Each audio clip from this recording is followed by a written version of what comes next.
अच्छा, 11 अप्रैल 2026। अंतर्मुखी बच्चे ज्ञान रूप अवस्था में रहकर इन महावाक्यों को धारण करो, तब अपना व अन्य आत्माओं का कल्याण कर सकेंगे। हर एक पुरुषार्थी बच्चे को पहले अंतर्मुख अवस्था अवश्य धारण करनी है। अंतर्मुखता में बड़ा ही कल्याण समाया हुआ है। इस अवस्था से ही अचल, स्थिर, धैर्यवत, निर्माण चित्त इत्यादि दैवी गुणों की धारणा हो सकती है तथा संपूर्ण ज्ञानमय अवस्था प्राप्त हो सकती है। संपूर्ण ज्ञानमय, प्रैक्टिकल ज्ञान का स्वरूप। फाउंडेशन क्या बताया? कम से कम वाचा में आना, जितना ज़रूरत हो। कम बोलो, मीठा बोलो और धीरे बोलो। अंतर्मुख ना होने के कारण वह संपूर्ण ज्ञान स्वरूप अवस्था नहीं प्राप्त होती, क्योंकि जो भी कुछ महावाक्य सन्मुख सुने जाते हैं, अगर उसे गहराई में जाकर ग्रहण नहीं करते, सिर्फ उन महावाक्यों को सुनकर रिपीट कर देते हैं, तो वह महावाक्य वाक्य हो जाते हैं। महावाक्य कब हैं? ग्रहण किया, गहराई में जाकर, तब महावाक्य हैं। नहीं तो जैसे कथा सुनी। जो ज्ञान रूप अवस्था में रहकर महावाक्य नहीं सुने जाते, उन महावाक्यों पर माया का परछाया पड़ जाता है। ज्ञान रूप अवस्था है जी, आत्मिक स्मृति में टिककर। अब ऐसी माया के अशुद्ध वाइब्रेशन से भरे हुए महावाक्य सुनकर सिर्फ रिपीट करने से खुद सहित औरों का कल्याण होने के बदले अकल्याण हो जाता है। इसलिए हे बच्चों, एकदम अंतर्मुखी बन जाओ। माया का वाइब्रेशन कैसा? अशुद्ध वाइब्रेशन से क्या हो जाता है? रिएक्शन हो जाता है। आपका यह मन मंदिर सदृश है। जैसे मंदिर से सदैव खुशबू आती है, ऐसे मन मंदिर जब पवित्र बनता है तो संकल्प भी पवित्र इमर्ज होते हैं। जैसे मंदिर में सिर्फ पवित्र देवी देवताओं के ही चित्र रखे जाते हैं, ना कि दैत्यों के। ऐसे तुम बच्चे अपने मन व दिल रूपी मंदिर को सर्व ईश्वरीय गुणों की मूर्तियों से सजा दो। वे गुण हैं निर्मोह, निर्लोभ, निर्भय, धैर्यवत, निरहंकार इत्यादि, क्योंकि यह सब तुम्हारे ही दिव्य लक्षण हैं। आप बच्चों को अपने मन मंदिर को उजियारा अर्थात संपूर्ण शुद्ध बनाना है। जब मन मंदिर उजियारा बने, तब ही अपने उजियारे प्यारे बैकुंठ देश में चल सकें। कब तक है दूर बैकुंठ? जब तक मन मंदिर उजियारा नहीं बना है। तो अब अपने मन को उज्जवल बनाने का प्रयत्न करना है। ना है नहीं तो क्या करना पड़ेगा? प्रयत्न करना है तथा मन सहित विकारी कर्म इंद्रियों को वश करना है।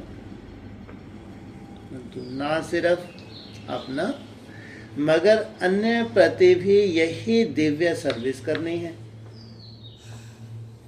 वास्तव में सर्विस का अर्थ अति सूक्ष्म और महीन है। रोज मुरली चलती है, कैसी चलती है? ये मुरली कैसी है?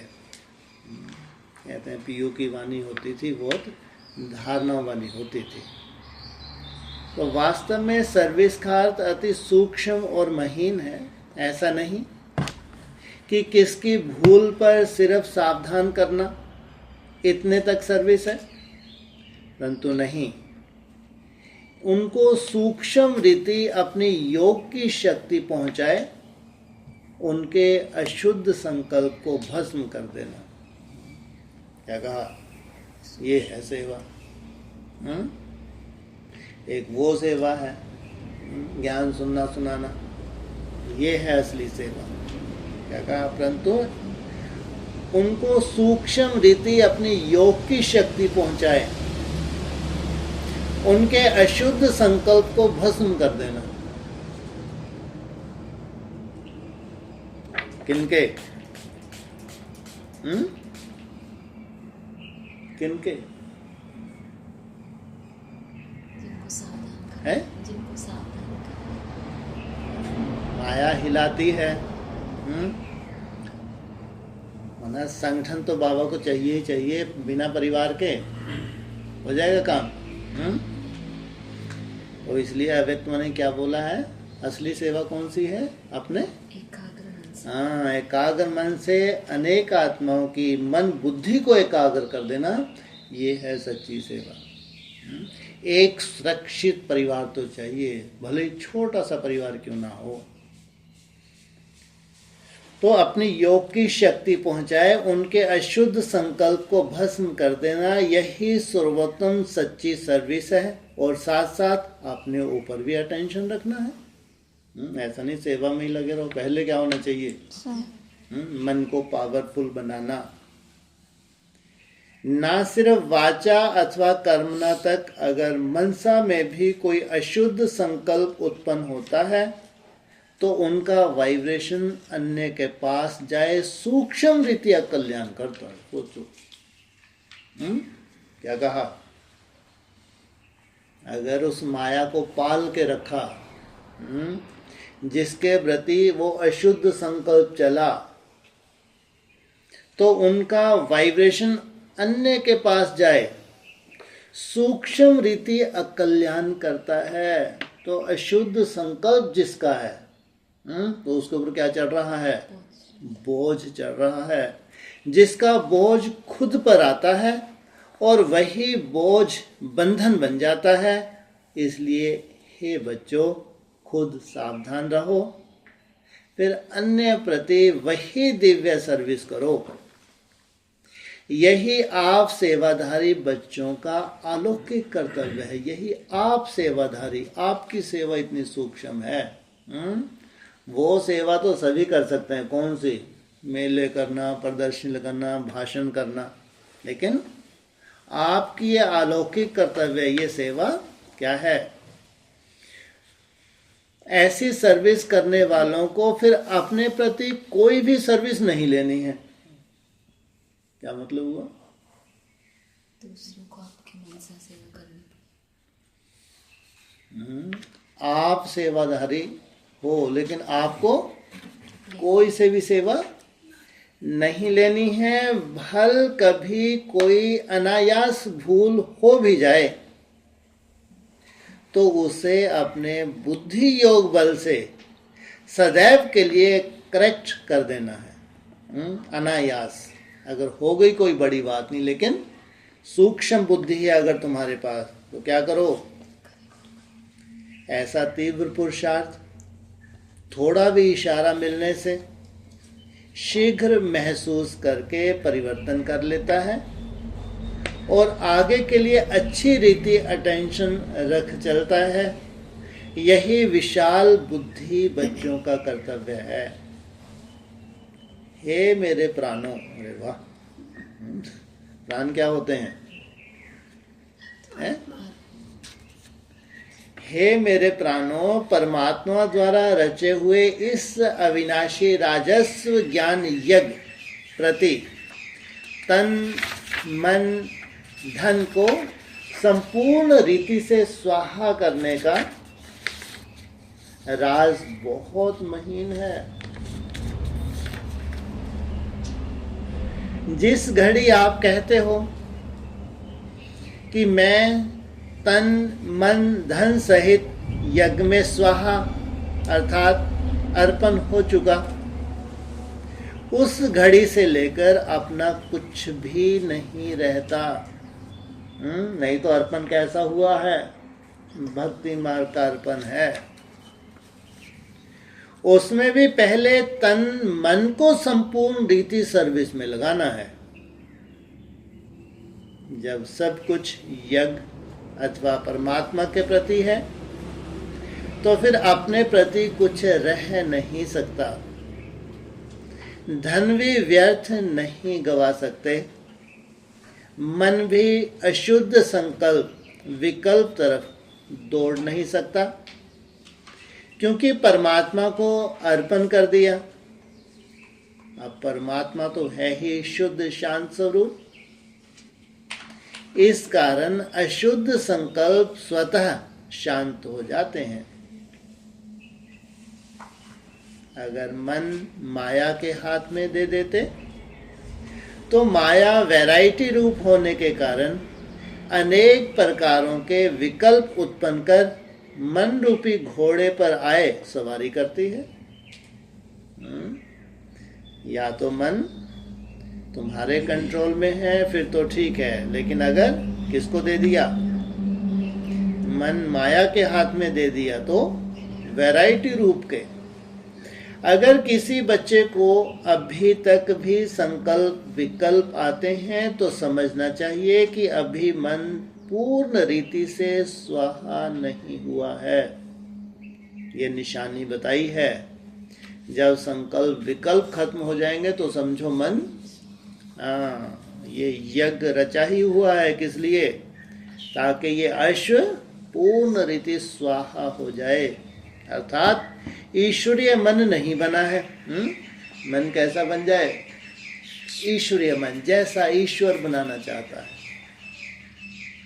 इसलिए हे सर्व त्यागी बच्चों, किनके लिए है? जिनको एकदम बाप समान बनना है। इन गुह राजों को समझ कर्म करते साक्षी हो, खुद को देख बहुत खबरदारी से चलना है। स्वयं गोपी वल्लभ, तुम अपने प्रिय गोप गोपियों को समझा रहे हैं कि तुम हर एक का वास्तविक सच्चा प्रेम कौन सा है। हे प्राणों, तुम्हें एक दो की प्रेम भरी सावधानी को स्वीकार करना है, क्योंकि जितना प्रिय फूल उतना ही श्रेष्ठ परवरिश।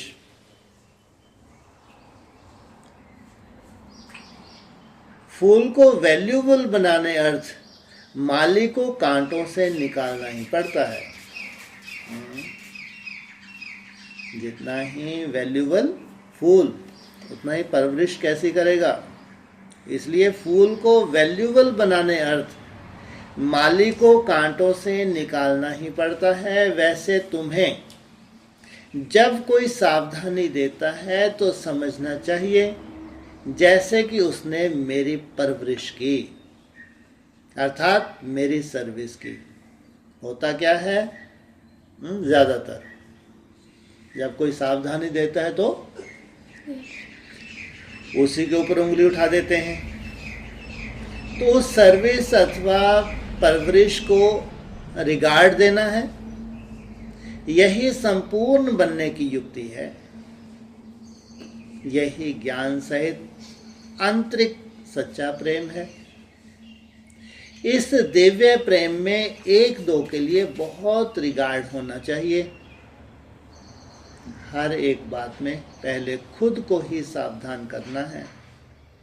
यही निर्माणचित अति मधुर अवस्था है।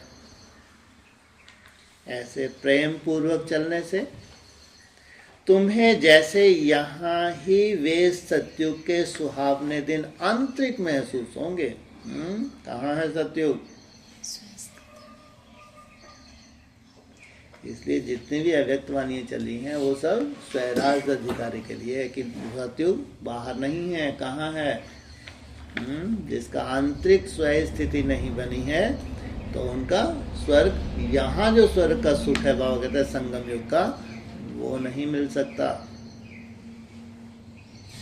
वहां तो यह प्रेम नेचुरल रहता है, परंतु इस संगम के स्वीटेस्ट समय पर एक दो के लिए सर्विस करने का यह अति मीठा रमणीक प्रेम, यही शुद्ध प्रेम जग में गाया हुआ है।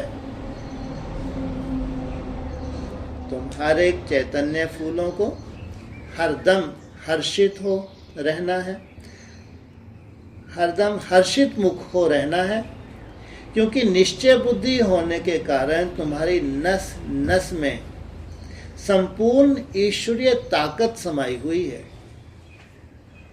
ऐसी आकर्षण शक्ति अपना दिव्य चमत्कार अवश्य निकालती है। जैसे छोटे निर्दोष बच्चे शुद्ध पवित्र होने के कारण सदैव हंसते रहते हैं और अपने रमणीक चरित्र से सबको बहुत खींचते हैं, वैसे तुम हर एक की ऐसी ईश्वरीय रमणीक जीवन, क्या कहा, ईश्वरीय रमणीक जीवन होनी चाहिए। तो चेहरा कैसा होगा, मुरझाया हुआ या खिला हुआ। इसके लिए तुम्हें किसी भी युक्ति से अपने आसुरी स्वभावों पर जीत प्राप्त करनी है। किसी भी युक्ति से, वो तुम जानो। युक्ति कहाँ से मिलती है? हाँ, जितने भी अव्यक्त वाणी है ये है ट्रेनिंग, उसमें है युक्तियाँ, ध्येय संस्कार साथ जाने वाले हैं। सबसे बड़ी जैसे भी है यही प्रॉपर्टी है, इससे बड़ी कोई प्रॉपर्टी नहीं। और ये तुम अच्छे से जानते हो अंदर से, या ऊपर वाला जानता है। किसी को कोई लेना देना नहीं। इसीलिए गीता में क्या लिखा है, तुम अपने ही शत्रु हो, तुम अपने ही मित्र हो। स्वयं को देखो। जब कोई को देखो यह क्रोध विकार के वश हो मेरे सामने आता है, तो उनके सामने यह ज्ञान रूप हो बचपन की मीठी रीति से मुस्कुराते रहो, तो वह खुद शांत चित्त हो जाएगा, अर्थात विस्मृति स्वरूप से स्मृति में आ जाएगा। माया ने क्या किया, उसको विस्मृत कर दिया। तुम्हारा हर्षित चेहरा क्या करेगा, उसको स्मृति में आ जाएगा। भल उनको पता भी ना पड़े, लेकिन सूक्ष्म रीति से उनके ऊपर जीत पाकर मालिक बन जाना। कितनी सूक्ष्म है। क्या किया है, कैसे जीत पाई है, उसके दिल को जीत लिया। यही मालिक और बालकपन की सर्वोच्च श्रोमणी विधि है। ईश्वर जैसे संपूर्ण ज्ञान रूप, वैसे फिर संपूर्ण प्रेम रूप भी है। ईश्वर में दोनों ही क्वालिटीज समाई हुई हैं, परंतु फर्स्ट ज्ञान, सेकंड प्रेम, आगे किसको रखा। अगर तुमको समझ ही नहीं है तो जैसा ईश्वर बनाना चाहता है वैसा प्रेम स्वरूप नहीं बन सकते। अगर कोई पहले ज्ञान रूप बनने बगैर सिर्फ प्रेम रूप बन जाता है तो वह प्रेम अशुद्ध खाते में ले जाता है। वाह, दुनिया में कितना आकर्षित करता है, क्या देह भान भरा हुआ है उसमें, लेकिन तुम्हारा प्रेम हाँ समझ के आधार से है, नॉलेज के आधार से है। इसलिए प्रेम को मर्ज कर पहले ज्ञान रूप बन भिन्न भिन्न रूप में आई हुई माया पर जीत पाकर पीछे प्रेम स्वरूप बनना है। ये पूरी अव्यक्त वाणी जो चली है 49 ईयर, सोचो ये पूरा उसका सार कह सकते हैं। कैसी पीओ की वाणी थी, सोचो। अगर ज्ञान विगर प्रेम में आए तो कहाँ विचलित भी हो जाएंगे। जैसे अगर कोई ज्ञान रूप बनने के बगैर ध्यान में जाते हैं तो कई बार माया में फंस जाते हैं। इसलिए बाबा कहते बच्चे, यह ध्यान भी एक सूत की जंजीर है, परंतु ज्ञान रूपन पीछे ध्यान में जाने से अति मौज का अनुभव करेंगे। है तो वो भक्ति मार्ग की शूटिंग, कौन सी? ध्यान दीदार, लेकिन ज्ञान युक्त। माना वो समझ बन गया, आप कोई सोल क्या नहीं कर सकती, मिसगाइड नहीं कर सकती। तो पहले है ज्ञान, पीछे है ध्यान। इसलिए क्या कहते हैं, ध्यान से ज्ञान श्रेष्ठ है। ध्यान निष्ठ अवस्था, ज्ञान निष्ठ अवस्था श्रेष्ठ है। ध्यान निष्ठ अवस्था से ज्ञान निष्ठ अवस्था श्रेष्ठ है। ये कौन सा ध्यान है जिसको क्या कहते हैं?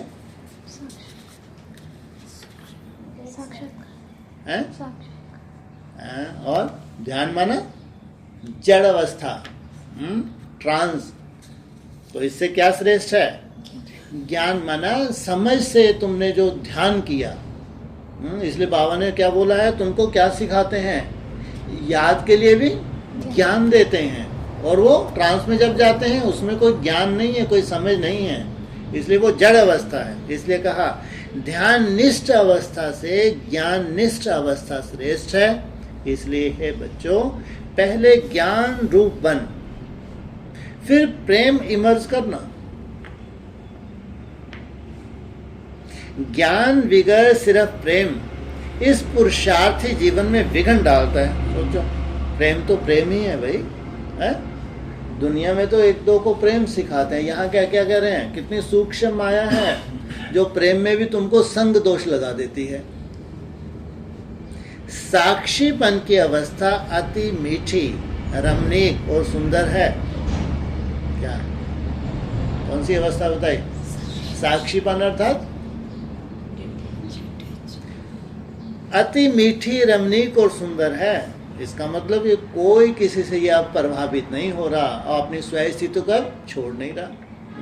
और यहाँ तो ये भी बताया जाता है अपने प्रति भी क्या? साक्षी भाव। मना तुम्हारे पास जो भी माया की व्याधि है, रूप है, उसके प्रति भी क्या हो जाओ? साक्षी। इस अवस्था पर ही आगे की जीवन का सारा मदार है। जैसे कोई के पास कोई शारीरिक भोगना आती है, उस समय अगर वह साक्षी सुख स्वरूप अवस्था में उपस्थित हो, उसे भोगता है, तो पास्ट कर्मों को भोग चुकतू भी करता है और साथ साथ फ्यूचर के लिए सुख का हिसाब भी बनाता है कर्म भोग। क्या कह रहे हैं? साक्षी सुख स्वरूप अवस्था कर्म भोग में संभव है। उससे हिसाब किताब तो तुमको भोगना ही है, हाय हाय करके भोगो या सुखी से भोगो, भोगना तो है। तो ज्ञानी तो आत्मा की पहचान क्या बताई?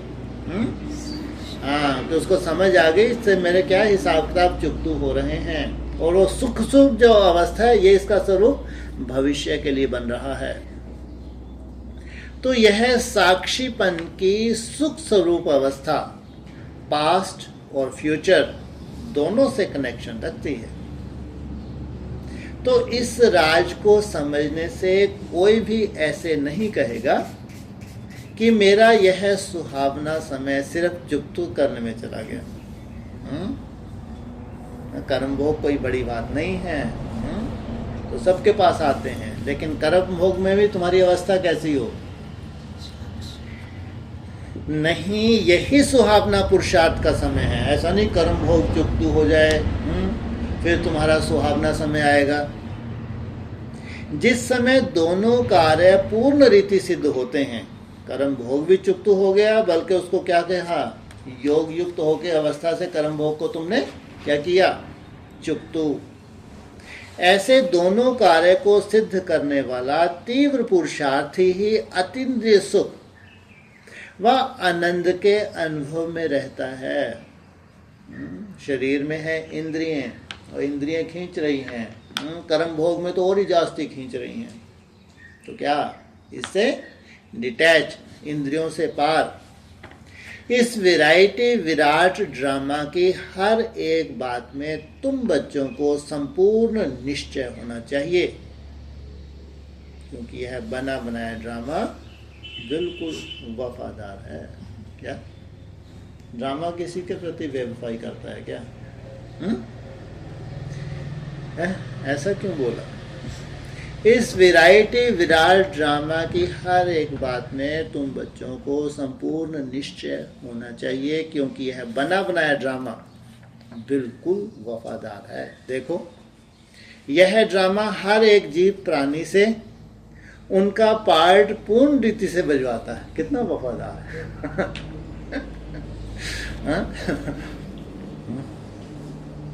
भल कोई रॉन्ग है तो वह रॉन्ग पार्ट भी पूर्ण रीति से बजाता है। क्या है?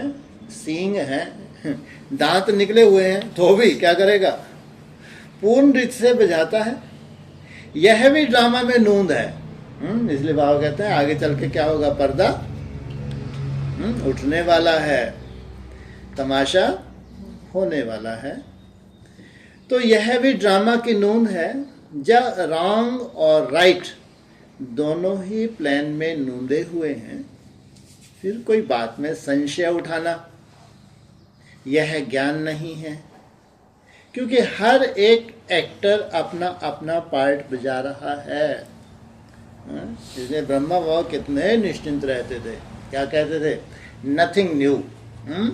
हर एक एक्टर का क्या है? और बहुत सुंदर पार्ट है, ऐसा नहीं, सबका अपना अपना सुंदर पार्ट है। जैसे बाइस्कोप में अनेक भिन्न भिन्न नाम पार्टधारी एक्टर्स अपनी अपनी एक्टिंग करते हैं, तो उनको देख किससे नफरत आवे, किससे हर्षित होवे? ऐसा नहीं होता है। क्यों नहीं होता? ऐसा तो होता है। किनको नहीं होता है? हाँ, जो साक्षी होकर देखते हैं वो प्रभावित नहीं होते। पता है कि यह एक खेल है जिसमें हर एक को अपना अपना गुड व बैड पार्ट मिला हुआ है। वैसे ही इस अनादि बने हुए बाइस्कोप को भी साक्षी हो एक रस अवस्था से हर्षित मुख हो देखते रहना है। संगठन में यह पॉइंट्स बहुत अच्छी रीति धारण करनी है। कौन सी? ये बाइस्कोप कैसा है? वो है हद का, ये है बेहद का। एक दो को ईश्वरीय रूप से देखना, महसूसता का ज्ञान उठाए, सर्व ईश्वरीय गुणों की धारणा करनी है। अपने लक्ष्य स्वरूप की स्मृति से शांत चित्त, निर्माण चित्त, धैर्यवत, मिठास, शीतलता इत्यादि सर्व दैवी गुण इमर्ज करने हैं। धैर्यवत अवस्था धारण करने का मुख्य फाउंडेशन है वेट एंड सी। कितनी धैर्यता है? क्या क्या बताया? मुख्य है वेट एंड सी। हे मेरे प्रिय बच्चों, वेट अर्थात धैर्य धरना, सी अर्थात देखना। ड्रामा की हर सीन क्या है? कल्याणकारी हो? ऐसा नहीं। अगर दिखती अभी कैसी है? अकल्याणकारी, लेकिन उसमें भी क्या समाया हुआ है? कल्याण समाया हुआ है। इसलिए धैर्यता चाहिए। अपने दिल भीतर पहले धैर्यवत गुण धारण कर, उसके बाद फिर बाहर में विराट ड्रामा को साक्षी हो देखना है। पहले भीतर में कोई छटपटाहट नहीं, साक्षी अवस्था है। उसके बाद बाहर में विराट ड्रामा को साक्षी हो देखना है। जब तक कोई भी राज सुनने का समय समीप आवे, तब तक धैर्यवत गुण की धारणा करनी है। क्या? राज जब तक ना खुलें, पूरे राज जब तक ना खुलें, एक एक का राज जब तक ना खुलें, तब तक क्या करना है? वेट एंड सी। समय आने पर उस धैर्यता के गुण से राज सुनने में कभी भी विचलित नहीं होंगे।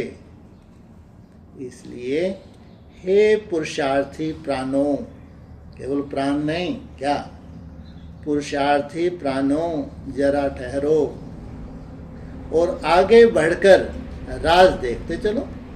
अभी तो वैसे ही बहुत कैसा है ड्रामा, जो राज युक्त था अब वो राज ओपन होने का समय है। इस ही धैर्यवत अवस्था से सारा कर्तव्य संपूर्ण रीति से सिद्ध होता है। यह गुण निश्चय से बांधा हुआ है। कौन सा है? धैर्य। ऐसे निश्चय बुद्धि साक्षी दृष्टा हो हर खेल को हर्षित चेहरे से देखते, आंतरिक धैर्यवत और अडोल चित रहते। यही ज्ञान की परिपक्व अवस्था है, जो अंत में संपूर्णता के समय प्रैक्टिकल में रहती है। इसलिए बहुत समय से लेकर इस साक्षीपन की अवस्था में स्थित रहने का परिश्रम करना है, क्योंकि जो आने वाली सीन है वो कैसी है। इसलिए ब्रह्मा की क्या स्थिति हुई थी, इसलिए बाबा कहते हैं जो आने वाली सीन है उनको देखने के लिए क्या चाहिए, बहुत योग बल चाहिए, धैर्यता चाहिए।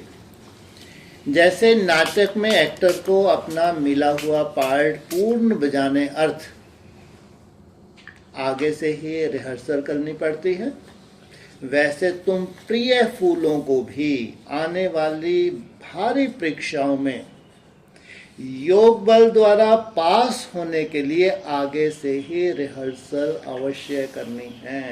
अभी है रिहर्सल का समय, फिर वो जो भयंकर परिस्थिति होंगी उसमें तुमको सर्टिफिकेट मिलता है। कौन सा? महान योगी। लेकिन बहुत समय से लेकर अगर यह पुरुषार्थ किया हुआ नहीं होगा तो उस समय घबराहट में फेल हो जाएंगे। इसलिए घबराहट में क्या होता है, या तो निश्चय बुद्धि बना हुआ है कि बाप मेरे साथ है, क्योंकि प्रैक्टिस में भी बाप साथ है, क्यों नहीं है। फिर घबराहट में बाबा की याद छूट जाती है तो क्या हो जाता है, अनर्थ हो जाता है। तो उस घबराहट में फेल हो जाएंगे। इसलिए पहले अपना ईश्वरीय फाउंडेशन पक्का रख दैवी गुणधारी बन जाना है। ज्ञान स्वरूप स्थिति में स्थित रहने से स्वतः शांत रूप अवस्था हो जाती है।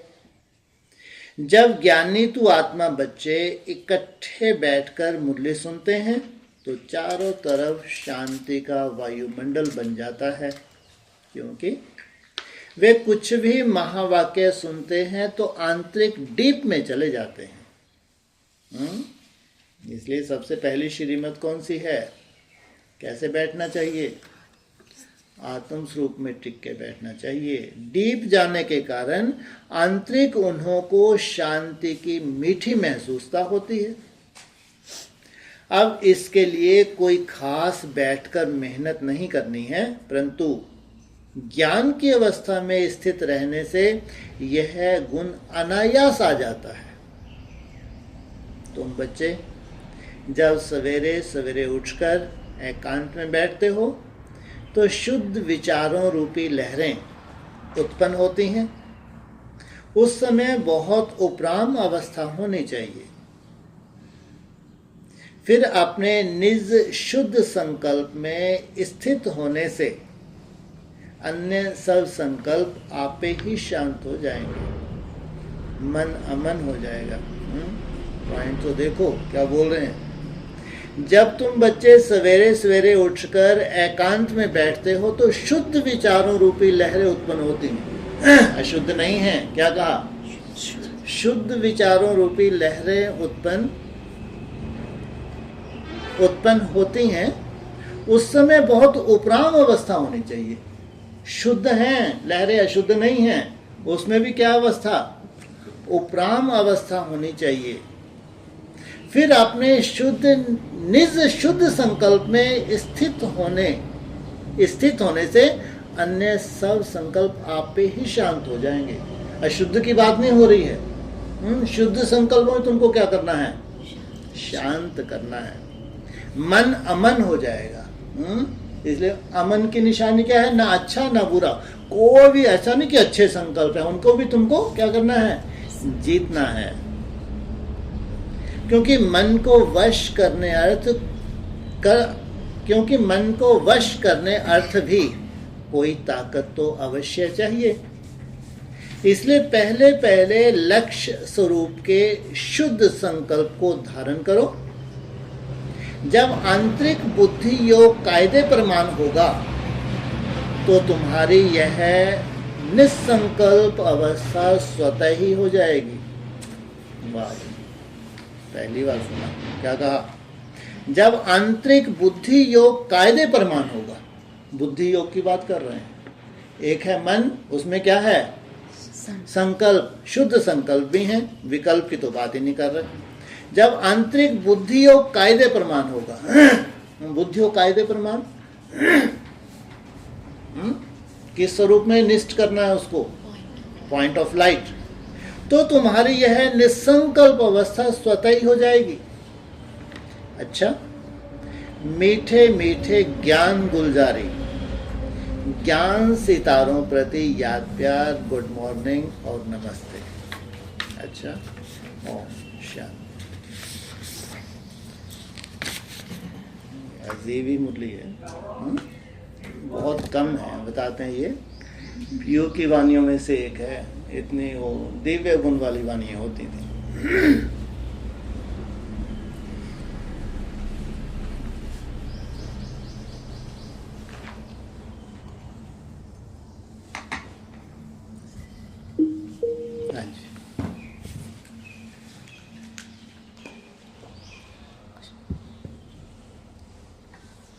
अभी ऐसे बोला ना कि पहले ज्ञान से अपना सब कुछ खत्म करके फिर प्रेम को इमर्ज। कई बार जैसे अव्यक्त वाणी में भी इन्हीं बातों को रिपीट किया हुआ है।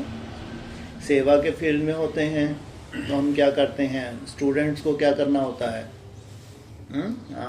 प्रेम स्वरूप होकर भी उनको खींचते हैं, क्योंकि स्वार्थ नहीं होता है। लेकिन क्या होता है? प्रेम स्वरूप होता है। लेकिन पहले क्या चाहिए? प्रेम स्वरूप में क्या उत्पन्न हो जाएगा? लगाव उत्पन्न हो जाएगा। या आपके प्रति आप डिटैच हैं तो उसका आपके प्रति लगाव हो जाएगा, तो सेवा ही खंडित हो गई। इसलिए जब ज्ञान युक्त हैं तो तुमको पूरी समझ है। ज्ञान युक्त होके तो तुम कम से कम ना दूसरे के लिए बाधा बनने वाले हो, ना खुद के लिए। माने इतनी सूक्ष्म सब्जेक्ट है, इसलिए उनको संग दोष क्यों लगे, जबकि कर तो सेवा रही हैं। और कोई स्वार्थ भी नहीं था, ईश्वरीय सेवा थी। क्योंकि बाबा का बन जाए तो ऐसा प्रेम लुटा दिया तो वो उसके ऊपर तो फिदा हो गए, बहुत दिव्य गुणों के ऊपर उनके फिदा हो गए, ज्ञान में कच्चे रह गए। इसलिए ये लास्ट की बातें हैं। कौन सी? प्रेम स्वरूप पहले नहीं, पहले क्या? ज्ञान स्वरूप चाहिए। और ज्ञान तुमको क्या सिखाता है? तुम क्या हो? आत्मा। तो सबको किस रूप से देखो? आत्म रूप में देखो। फिर सेवा किसकी है? बाप की सेवा है, मेरी सेवा नहीं है। सेवा में भी साक्षीपन अगर नहीं है तो भी रिजल्ट तुम्हारी कैसी निकलेगी? सोचो, जो ईश्वरीय सेवा है उसमें भी कैसा होना चाहिए? साक्षी कि इसकी रिजल्ट निकालनी ही है। ये बड़ा धन वाला है, ये अगर निकल गया तो बहुत बड़ी सेवा हो जाएगी, इसमें खंडित सेवा है। निकल तो आएगा वो, तो उसका वायुमंडल कैसा होगा? इसलिए सेवा भी हमारी कैसे खंडित होती गई उसको समझ ही नहीं पाए। इसलिए अव्यक्त वाणी एक बहुत सुंदर ट्रेनिंग हुई है, बहुत सुंदर ट्रेनिंग। सोचो, ये अव्यक्त वाणी का ही स्वरूप है। इसको मोस्टली पीयू की वाणी बोलते हैं। माने ये बहुत कम है, बहुत कम, चाहे नहीं के बराबर। उसके बाद कंटिन्यू जो अव्यक्त वाणी चली वो पूरी ट्रेनिंग थी, ताकि कहीं भी तुम्हारी बुद्धि ना फंसे। उसमें केवल एक ही सार था कि तुमको डिटैच होके कहाँ जाना है? बाप समान बनना है, स्वराज अधिकारी बनना है। पूरी ट्रेनिंग अव्यक्त वाणियों की इसी बात को लेकर है। सोचो कितनी बड़ी बात बोली है कि शुद्ध संकल्प स्वतः ही मन अमृत वेला नहीं आएंगे तो क्या है? अशुद्ध आएंगे क्या? जो अच्छे पुरुषार्थी हैं कौन से आते हैं उनके पास? शुद्ध संकल्प। सोचो, उन शुद्ध संकल्पों को भी जीतने के लिए कितनी बड़ी बात है ये, मन को अमन करना। तो इसलिए पहले प्रेम स्वरूप नहीं, पहले ना ज्ञान स्वरूप का मतलब ही है जो तुम्हारी समझ है, जो तुम्हारा स्वरूप है, जो पॉइंट ऑफ लाइट है, जिसको तुमको बापसमान बनना है। तो कैसे डिटैच होके बहुत बड़ी सेवा हो सकती है जो अटैचमेंट से हो नहीं सकती, प्रेम स्वरूप से हो नहीं सकती। प्रेम स्वरूप अर्थात भक्ति मार्ग, ज्ञान स्वरूप अर्थात ज्ञान मार्ग। ये इतनी सूक्ष्म बात है, सोचो कितनी जबकि दुनिया में उल्टा है। जैसे ज्ञान भी सुनाते तो वो प्रेम स्वरूप है ना, लेकिन वहां ऐसी कोई बात नहीं कि संग दोष में आ जाए कि इनको खुद को डिटैच होना है तो इनको भी डिटैच करना, वहां ये कोई बातें ही नहीं है। इसलिए ये ज्ञानी तो आत्माओं के लिए है कि उनको सेवा से भी डिटैच होना है, जिज्ञासुओं से भी डिटैच होना है, सबसे डिटैच होके क्या बनना है, आत्मा बनना है और परमात्मा के पास जाना है। इसलिए बहुत सूक्ष्म सब्जेक्ट है। हाँ जी। और अभी ये बोला कि मतलब एक्यूरेट बुद्धि योग होगा, हाँ जी, तो निसंकल्प अपने आप। हाँ, उसकी चिंता नहीं। बुद्धि की बहुत बड़ी दात है। एक तो बुद्धि है डिसीजन पावर, दूसरा हाँ ये डिवाइन इंसाइट जो तीसरा नेत्र है, इसका ही पूरा खेल है भविष्य में। माना ये इतना बड़ा चमत्कार है कि कोई भी जो सीन है भविष्य की तुमको संकल्प आ रहा है और पिक्चर दिख रही है। सोचो आप, इसको यथार्थ योग बताया है। साक्षात्कार यथार्थ नहीं है, स्वप्न यथार्थ नहीं है। स्वप्न में भी तो कल की सीन दिखती है कहीं कोई को, और साक्षात्कार बंद आंखों के खुली आंखों के होते हैं। लेकिन मन बुद्धि तुम्हारी एकाग्र हो जाए, वो तीसरा नेत्र एकाग्र हो जाए, है तो ट्रेनिंग है। लेकिन अगर वो एकाग्र हो गया तो जो सबसे बड़ी मुसीबत है कौन सी, संकल्प शक्ति, वो तुम्हारे कंट्रोल में समझो आ गई। सबसे बड़ी मुसीबत है मन को कंट्रोल करना। तीसरा नेत्र का तुम्हारा का ये है यथार्थ विधि, क्योंकि मन के ऊपर कौन है, तीसरा नेत्र, नीचे मन है, मन के नीचे इंद्रियां हैं, चाहे ज्ञान इंद्रियां हो चाहे कर्म इंद्रियां हो, ऐसे स्टेप्स हैं। इसलिए सबसे ऊपर किसको रखा गया है, बुद्धि योग को रखा हुआ है। कि इसका बुद्धि योग अगर एकाग्र हो गया तो फिर वो क्या करेगा, उसकी स्थिरता, बुद्धि की स्थिरता मन को स्वतः ही, माना ये नहीं है कि मन चलायमान ही रहेगा, उससे ऊपर की स्टेज के तुम पहुंच गए। उस ऊपर की स्टेज से क्या करोगे, मन को पहले साक्षी होके देखोगे, फिर उस मन को सहज ही कंट्रोल कर लोगे, असंभव को संभव कर लोगे। ये कहा ना कि आने वाली भारी परीक्षाओं में योग बल द्वारा पास होने के लिए आगे से ही रिहर्सल करनी। ऐसा नहीं कि परीक्षा आएंगी तो हम पास हो जाएंगे। अभी जो छोटी मोटी परिस्थिति होती है ये भी क्या है, ये भी जैसे कि ट्रेनिंग हो रही है। आने वाली परिस्थितियों की ट्रेनिंग है। अगर तुम इनको हल्के रूप में लेते हो, इन्वॉल्व हो जाते हो, जैसी परिस्थिति है वैसी तुम्हारी स्वयं स्थिति हो गई, तो इसका मतलब ट्रेनिंग ही तुम्हारी यथार्थ नहीं है। तो लास्ट में जो रिजल्ट निकलनी चाहिए वो यथार्थ कैसे निकल सकती है। और सोचो कहाँ तक तैयारी करा रहा है। आज पूरी दुनिया में कैसी कैसी सीन चल रही हैं, कितना ब्रॉड रूप होने वाला है, प्रकृति का कितना विकराल रूप होने वाला है थ्रू आउट वर्ल्ड लेवल पे। अगर हम सबसे बड़ी बात, अगर हमको कुछ दिखती है तो हम कहते हैं ये ज्योतिष एक विज्ञान है। जो हमको दिखता है सबसे बड़ा पेपर जो तुम्हारे शरीर से संबंधित है, जिसके हिसाब से अनायास ही कर्म भोग है, अनायास इतना बड़ा कर्म भोग है जिसका समाधान ही नहीं है। सोचो आप, जिसको कहते हैं ग्रह दशा। इसलिए उन परिस्थितियों का हमारे ऊपर कोई असर नहीं होता, हम साक्षी रहते हैं कि पहले से सुन रखा है कि विनाश होना है। लेकिन कर्म भोग से कौन प्रभावित ना हो, तो भी आने जो समय है साधारण नहीं है, बहुत पेपर है, बहुत बड़े पेपर। तभी तुम योगी सिद्ध होते हो, ये भी ध्यान रखना।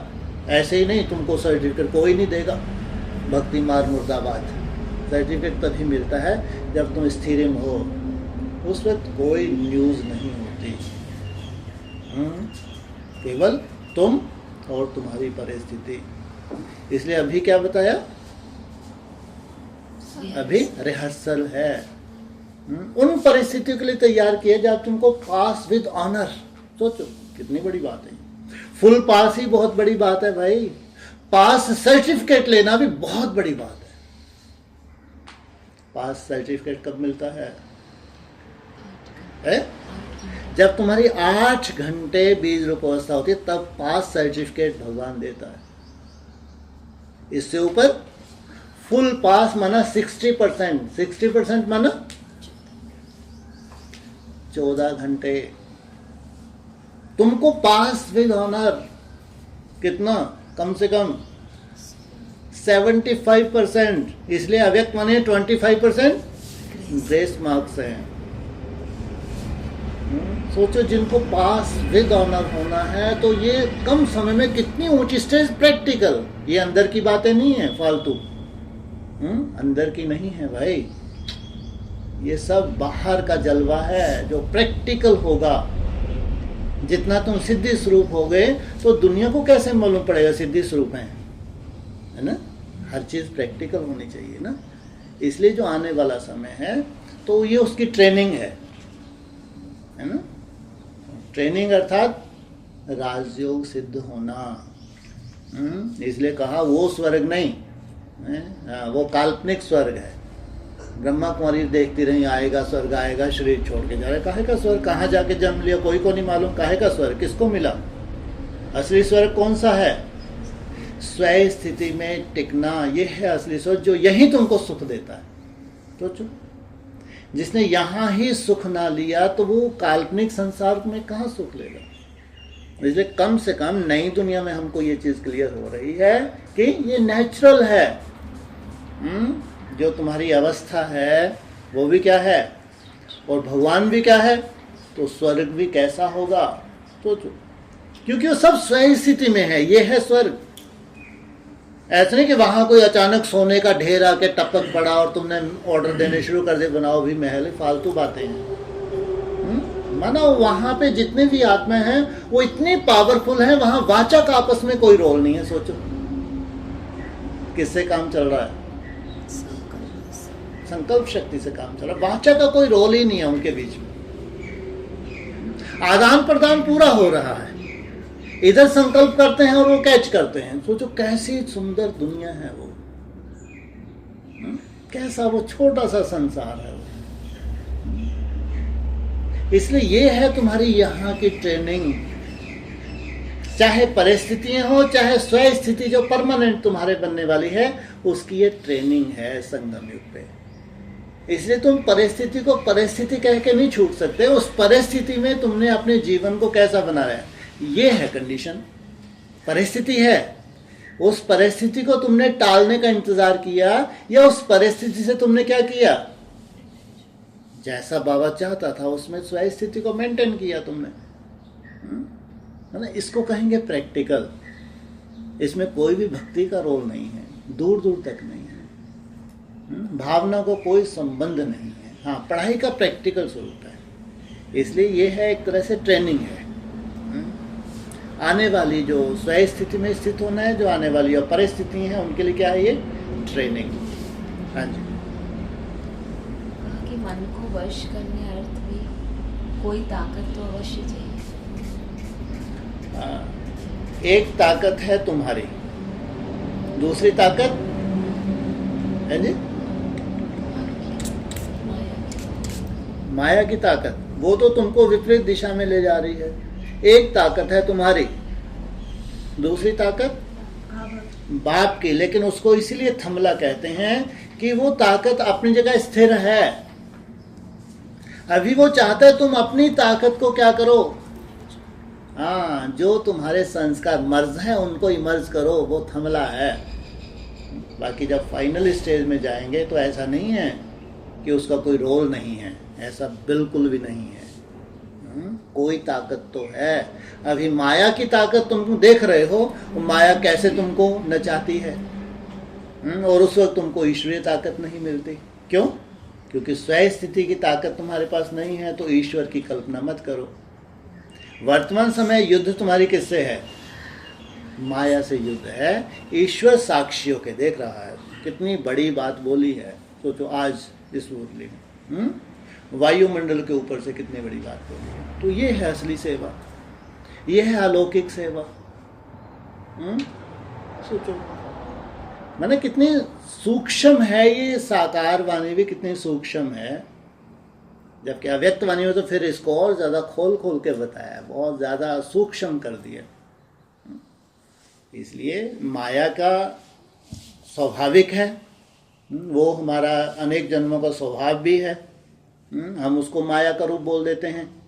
और बाबा क्या कहते हैं? अनेक जन्मों को तुम्हारा संस्कार है, कोई माया अलग से कोई होती नहीं है। दूसरी तरफ तुमको अपने उन संस्कारों को जीतना। फिर जो साक्षी है ईश्वरीय ताकत, वो है, ऐसा नहीं कि वो नहीं है, वो है, वो आया है वो। नहीं तो फिर अगर तुम ही अपने आप में सब कुछ होते तो बहुत सारे तुमने कई जन्म तपस्याएं की हैं, कभी भी तुम्हारा ऐसा जलवा हुआ जो अभी होने जा रहा है? कभी भी नहीं हुआ। इसलिए ईश्वरीय ताकत है, वो साक्षी इसलिए है कि तुमको तुम्हारी ये ट्रेनिंग है। इस ट्रेनिंग में ही तुम अधूरे रह जाओ। अगर परिपक्व अवस्था से पहले वो इंटरफेयर शुरू कर दे तो तुम्हारी अवस्था कैसी रह जाए? कच्ची। लेकिन वाकई ऐसा नहीं कि वो नहीं है, बहुत चमत्कार होने हैं, ये भी याद रखना। इतने चमत्कार होने हैं कि कोई कल्पना भी ना कर सके। सोचो आप, अगर ईश्वरीय ज्ञान है तो इतने चमत्कार हैं तुम कल्पना नहीं कर सकते। लेकिन तुमको इन सब चीजों से दूर हटाया जाता है कि कहीं इनके माध्यम तुम कहीं कहाँ ना फंस जाओ, भक्ति मार्ग में ना फंस जाओ, ट्रेनिंग तुम्हारी अधूरी ना रह जाए। जैसी ट्रेनिंग बाप तुम्हारी कराना चाहता है, वो परिपक्व अवस्था तुम्हारी बनाना चाहता है, उसमें भक्ति का कोई रोल नहीं है। अब जब साधारण भाषा आती है, मुरली चलते से कल की मुरली अक्सर चलती है, वो कहते हैं आत्मा सो परमात्मा। अरे बाबा खंडित कर देते हैं, आत्मा सो परमात्मा होती है क्या? लेकिन थोड़ा सा विचार करके देखो, कितनी बड़ी बात बोली है भक्ति मार्ग में कि आत्मा सो परमात्मा। आत्मा जब अपनी परिपक्व अवस्था में जाती है तो सोचो, कहाँ परमात्मा कहाँ तुम, वो ही स्वरूप धारण कर रहे हो, तो क्या नहीं है तुम्हारे पास, क्या नहीं दिखा सकते हो दुनिया को? सोचो, ये एकाग्रता का बल है। साइंस भी तो प्रैक्टिकल दिखा रही है, और साइलेंस पावर प्रैक्टिकल क्यों नहीं दिखा सकती? आत्मा सो परमात्मा कितनी बड़ी बात है। एडवांस में बाबा ने थोड़ा सा ऊपर बढ़ के इशारा जरूर दिया है, जो देखे, जहां देखे, जो सुने, क्या मेरा बाप आ गया। अव्यक्तवाणी में वो क्या बोला है? इसी पॉइंट को अव्यक्तवाणी में बोला है। सोचो, वो है तुम्हारी स्वयं स्थिति की बात, वो एक की बात नहीं है। अगर अव्यक्तवाणी को सार में जाओगे तो अनेक आत्माएं हैं जो स्वयं स्थिति में टिके हैं, तो वहां से वो कैसी आवाज निकलती है? जहां देखें तू ही तू, आत्मा सो परमात्मा। बाबा साधारण मुरली में कह देते हैं, उन्होंने ईश्वर प्रभु कितनी महिमा की है, तो तुम क्या कहते हो? बाबा। क्योंकि तुमने संबंध जोड़ा है, संबंध जोड़ा है अर्थ सहित, ऐसे ही नहीं। किस लिए संबंध जोड़ा है? उसका वर्षा लेना है। 2 दिन उनको आके चिल्लाना पड़ा पिछले 3-4 दिन पहले की मुरली में। क्या क्या सामान लाया कितने अपन हल्के रूप में ले लेते हैं। ब्रह्मा कुमारी हल्के में लें तो लें, उनको क्या वैल्यू है इन महावाक्यों की? अगर तुम भी उनको हल्के में लेते हो, तुम्हारे लिए वो सामान ले आया है, कितना अलौकिक सामान है जो तुम्हारी आत्मा को सजाता है?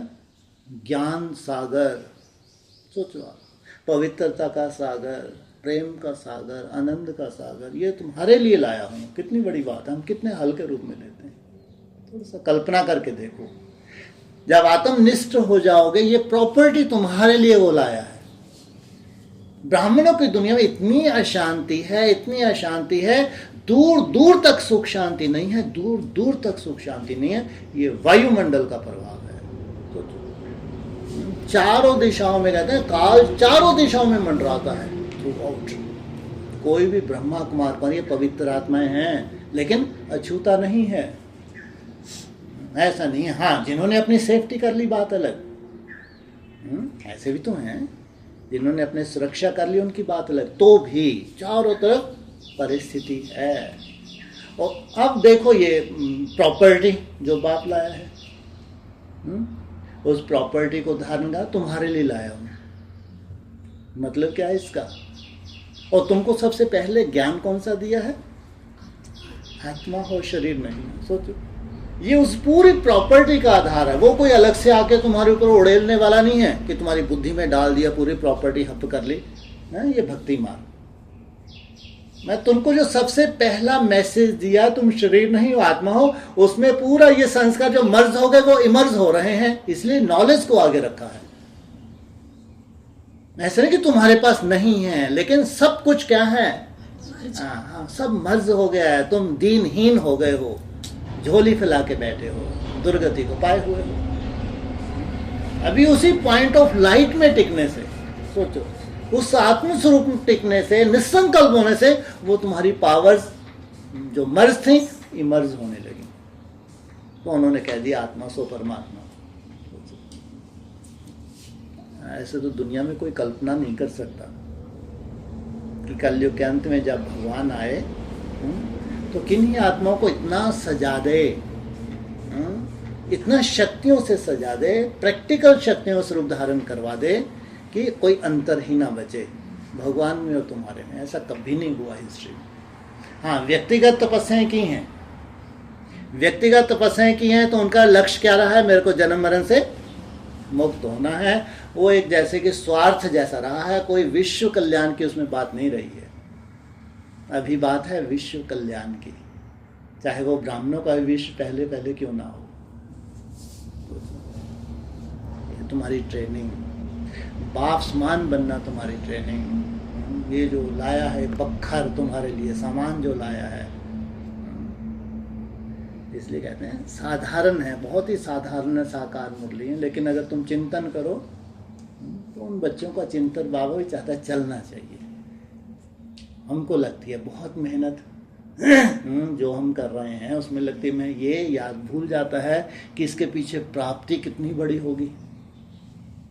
जो हम धारणा कर रहे हैं, मन को रोकने की धारणा, सबसे कठिन धारणा, इसके पीछे प्राप्ति कितनी बड़ी होगी, ये तो तुम लोग प्रैक्टिकल अभी अनुभव करने वाले हो। इसलिए कम से कम ये तो भूल जाओ जो 60 सेकंड की बात आती है। नहीं, तुम्हारा जलवा, तुम जो थोड़ा थोड़ा कर रहे हो ना, उसका ही स्वरूप तुम देखना कितना बड़ा प्रैक्टिकल होने वाला है। जो तुम थोड़ा थोड़ा भी कर रहे हो, उसकी बात कर रहा हूं मैं, ध्यान रखना। मैं कोई ये नहीं कह रहा कि जब तुम 1 घंटा एकाग्र हो जाओगे, जब तुम 4 घंटे 8 घंटे, वो बात ही नहीं कर रहा मैं।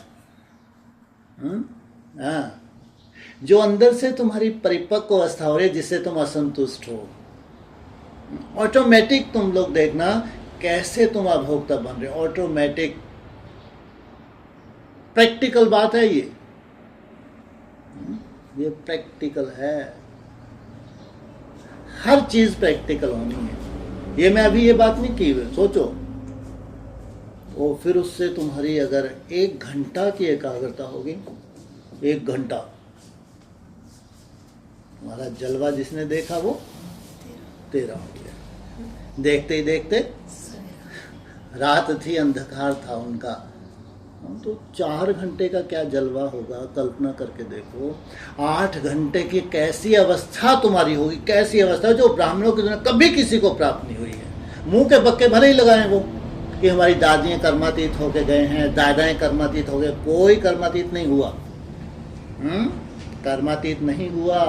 अगर 8 घंटे किसी की अवस्था भी हो गई होती ना, वो क्या बन जाता? अविनाशी बन जाता। अपने शरीर को कैसा बना लेता? अविनाशी बना लेता। उसका शरीर छूटने का कोई रोल नहीं, दूर दूर तक कोई रोल नहीं है। सोचो आप, बाबा तुम्हारा अगर कंपटीशन करवाता है तो किससे करवाता है? किसको झुकाना है तुमको? साइलेंस बल से साइंस को झुकाना है। थोड़ा सा इसके और विचार करके देख लिया करो कभी, अगर फुर्सत मिले।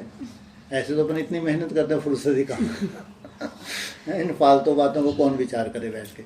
लेकिन फिर भी कभी इतना समय तो निकालना चाहिए तुमको। साइंस कितना बड़ा चमत्कार है। दुनिया में कितना बड़ा चमत्कार दिखा रही है साइंस। असंभव को संभव करके दिखा रहे हैं साइंस। और पता नहीं अभी इन्वेंशन कहाँ तक पहुँचने वाली है साइंस की। और सबसे बड़े साइंटिस्ट तुम हो। ऐसा नहीं है कि ये फालतू की बात है। आप हिस्ट्री की बात चले जाओ, उसमें चले जाओ, पीछे अध्यात्म रूप में चले जाओ, हमारे शास्त्रों के हिसाब से चले जाओ। एकाग्रता बड़े ते बड़ी साइंस है, बड़े ते बड़ी साइंस है एकाग्रता। ये इसी बात को बाबा ने साधारण शब्दों में बोल दिया। साइलेंस पावर से साइंस को जीतना। कितना चमत्कार आज दिखा रही है साइंस, कहां से कहां पहुंच रही है, और तुम उसको जीत जाओगे केवल साइलेंस बल से, याद से नहीं। ध्यान रखना, थोड़ा अच्छे से सुना करो अब ये बातें। याद से भी विक्रम विनाश होते हैं, तुम्हारी भावनाओं का फल मिलता है, ऐसा नहीं कि नहीं, लेकिन वो क्या नहीं है, साइंस नहीं है वो। बाकी भावनाओं का फल मिलता है, विक्रम विनाश भी होते हैं, लेकिन साइंस नहीं है। जिस चमत्कार तक तुमको पहुंचना है, जिस चमत्कार तक साइंस को झुकाना है, वो नहीं है। वो है रूलिंग और कंट्रोलिंग पावर, मन बुद्धि को एकाग्र करना। इसलिए कितने साधारण रूप में आज बोल दिया। माना तुम निश्चिंत हो जाना चाहिए, लेकिन तुम जानते हो कितनी बड़ी बला है ये, आफत है। कौन सा पॉइंट था वो, बुद्धि का। सोचो क्या सोता ही हो जाना है, माना मन अपने आप शांत हो जाना है, अपने आप शांत हो जाना है। सोचो किस वजह से, कि तुम उस पॉइंट ऑफ लाइट को बार बार इमर्ज कर रहे हो, उसमें टिक रहे हो। ये बहुत बड़ी पावर है। बुद्धि योग बहुत बड़ी पावर है, इसका तो यूज ही नहीं हुआ। ध्यान रखना, यूज कौन कहां करे, पहले टिके तो, यूज तो बाद की बात है। सोचो इसका यूज कैसा होगा। है किसी के पास, कल्पना तो करो। थोड़ा सा कल्पना करो इसका। साइंटिफिक, मैं साथ में साइंस का बोल रहा हूं ना। हाँ, साइंटिफिक को थोड़ी सी कल्पना करके देखो। तुम अब लंबे समय से उस पॉइंट ऑफ लाइट में टिक रही हो, उस मुसीबत को तुम मोल ले रही हो, जो असंभव है उसको संभव करने के लिए चल दी। अब लंबे समय तो अभ्यास तो अभ्यास ही है, उसमें क्या बड़ी बात है। लंबे समय का अभ्यास तुम्हारा हो गया, अब तुमको सहज हो गया उसमें टिकना। और जब सहज हो जाता है तो फिर निरंतर भी होने लगता है। उसमें अब थोड़ा बहुत तुम्हारा अलवेलापन आ रहा है, और कोई बड़ी बात नहीं है। अब तुम अलवेलेपन को चुटकी बजा के क्या कर लेती हो, घूमने फिरने लगी, अलवेलापन गायब। अब तुम उसका यूज करने लगी हो। यूज माना स्वयं के लिए, उस पॉइंट ऑफ लाइट में टिक के निरंतर मेहनत कर रही हो। अब इसको कहते हैं, ये है तीसरा नेत्र। क्या है ये तीसरा नेत्र? तो ये बुद्धि रूपी तीसरा नेत्र क्या है इसके अंदर? अभी खुलने की बात नहीं आ रही, फालतू बातें नहीं है यहाँ। है पता नहीं है कब खुलेगा, कब ब्रह्मा सो विष्णु बनेगा, वो बात नहीं है। लेकिन जो तुम प्रैक्टिस कर रहे हो, उस पॉइंट में टिकने की प्रैक्टिस कर रहे हो, इसका एक काल्पनिक तुम कल्पना तो कर सकते, इसका क्या जलवा होना चाहिए, बस ये बताओ मेरे को। हैं जी? हैं? फ्यूचर में जो, हाँ, फ्यूचर की हर सीन तुम देख सकती हो। तुमने ऑर्डर किया और वो सीन तुम देख लो, ये है साइंस। इसके पीछे की साइंस है, और ये प्योर साइंस ही है।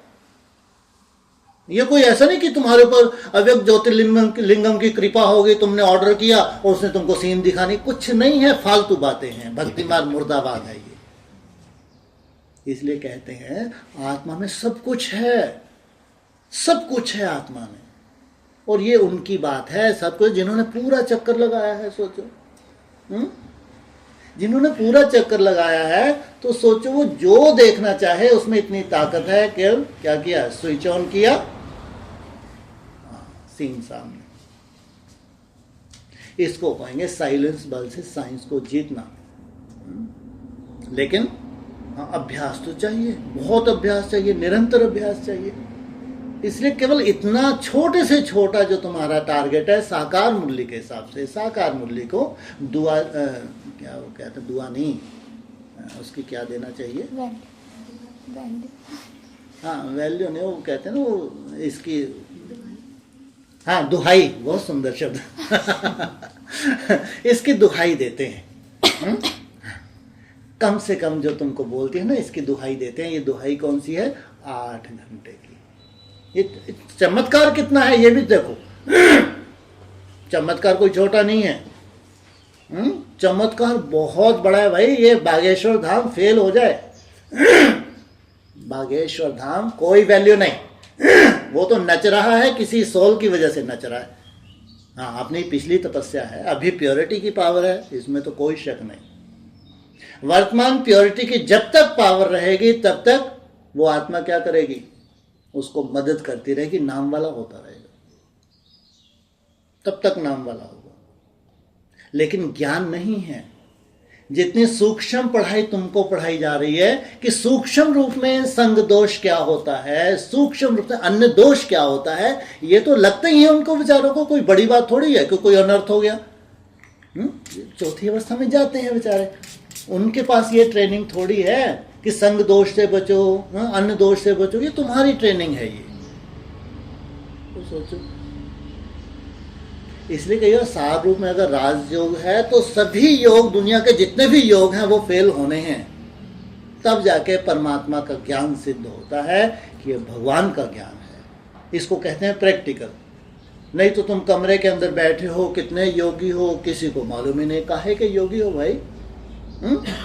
जब तक तुम्हारा प्रैक्टिकल स्वरूप है, कोई किसी के काम का काम से सेवा के लिए तो नहीं है। हाँ तुम्हारा अपना स्वार्थ ठीक है, तुम्हारा अपना आनंद ठीक है, लेकिन अभी विश्व की सेवा कह लो या भगवान जो तुमको यूज करना चाहता है, ऐसा कोई इंस्ट्रूमेंट नहीं हो तुम। इसलिए भगवान अगर तुम बहुत सुंदर इंस्ट्रूमेंट बन गए तो उसको भगवान यूज करे। जो आंखें तरस रही हैं, लाखों ब्रह्मा कुमार को आंखें तरस रही हैं, लाखों की, कि कुछ भी नहीं हुआ आज तक, लेकिन कुछ तो होना चाहिए। सोचो, कुछ भी नहीं हुआ, ध्यान रखना।